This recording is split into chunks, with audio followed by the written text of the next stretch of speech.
Good morning, readers. Happy Wednesday. Today we finally get to finish Harry, the dirty dog.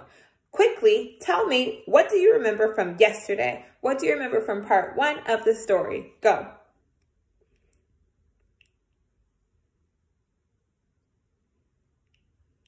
Yes, now tell me, what was the setting? Who were the talking characters? And what was the problem? What was the setting? Who were the talking characters? And what was the problem yesterday in the first part of our story?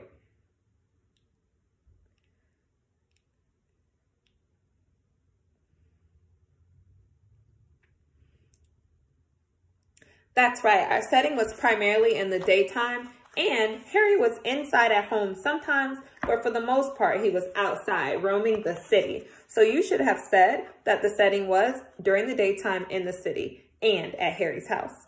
The talking characters. So far, the talking characters have been Harry and the family. When Harry went home yesterday, his family was speaking to him, and he was trying to get them to recognize him. And the problem. Remember, when Harry got home, his family didn't recognize him. He looked like a black dog with white spots instead of a white dog with black spots. So the problem is he wants his family to recognize him, but they don't recognize him because he's very dirty and he doesn't look like a white dog with black spots. Now he looks like a black dog with white spots. Today, as we read, we're going to think about the 2 attempts to resolve, the solution, and I have 2 inference questions for you. Remember, we make inferences by putting clues together from the story to figure out what the author doesn't say. There's 3 steps that we take to make an inference. Step 1, think about what the character says or does. Step 2, think, has something like this happened to me before? Step 3, think about what the character wants, feels, or likes.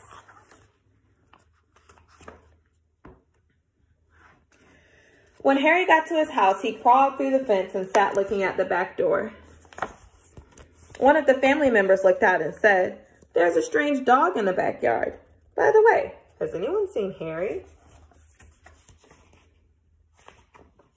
When Harry heard this, he tried very, very hard to show them he was Harry. He started to do all his old clever tricks. He flipped and flopped, and he flop-flipped. He rolled over and over, playing dead.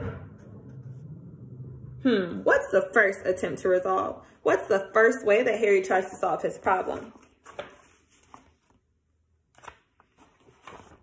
Good job, scholars. He danced and he sang. He did these tricks over and over again, but everyone shook their head. Oh no, couldn't be Harry. That's right. The first way Harry tries to solve his problem is by doing tricks to get them to remember him. Harry gave up. He walked slowly toward the gate, but suddenly he stopped. He ran to a corner of the garden and he started to dig furiously. Soon he jumped away from the hole. He started barking, short, happy barks.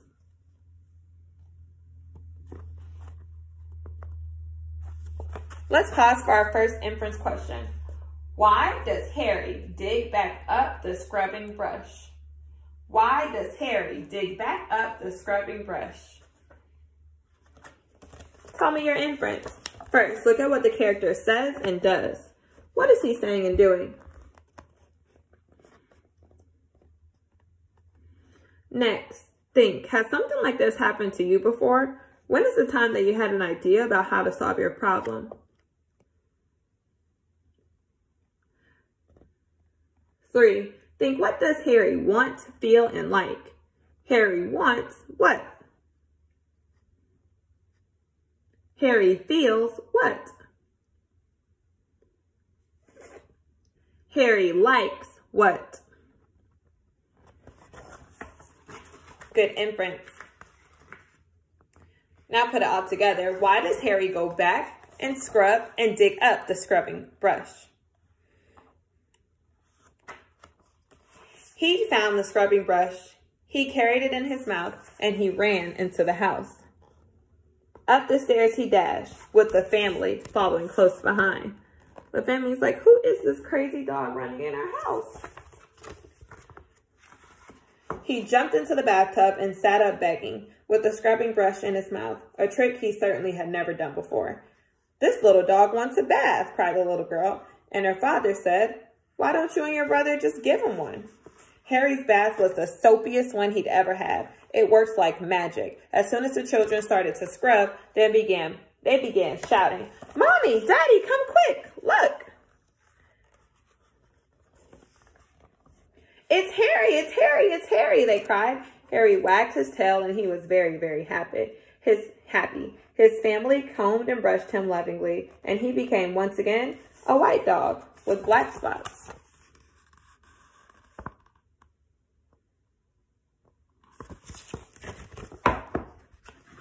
It was wonderful to be home. After dinner, Harry fell asleep in his favorite place, happily dreaming of how much fun it had been getting dirty. He slept so soundly, he didn't even feel the scrubbing brush he'd hidden under his pillow.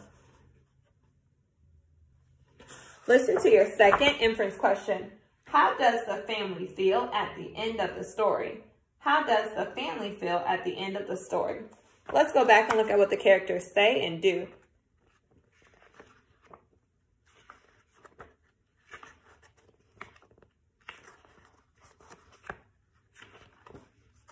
What are the characters saying and doing on this page? What do the characters say and do on this page?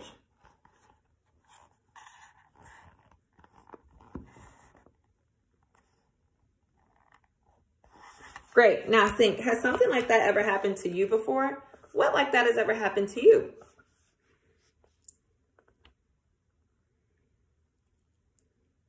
Good. Now tell me, what does the characters, the family, want, feel, and like? What does the family want, feel, and like?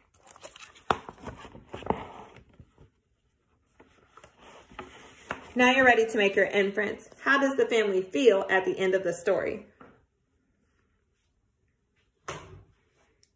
Scholars, I had so much fun reading Harry the Dirty Dog with you and making inferences. I can't wait to see you all give me your inferential reading comprehension response questions answering 1.